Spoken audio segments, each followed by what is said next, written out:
समास खतम उद्या जर ज्या शब्दाची सुरुवात आ यथा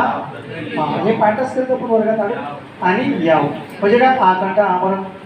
अवयव समास खतम आ यथा प्रति यथा न्याय यथाशक्ती प्रतिदिन प्रतिवर्ष एखादा प्रति आहे इथं वर्ष जोडलं हा वर्ष नाम आहे प्रति म्हणजे काय प्रत्येक वर्षी यथा न्याय प्रत्येक न्यायाप्रमाणे बघा यावर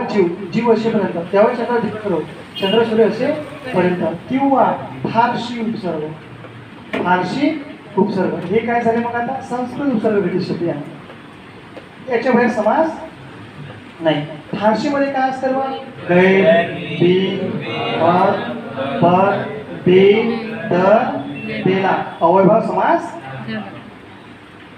गैरबिन हरभर बेदर बेला अवयभाव समास बाला बाला अवयभाव समास झाला बाला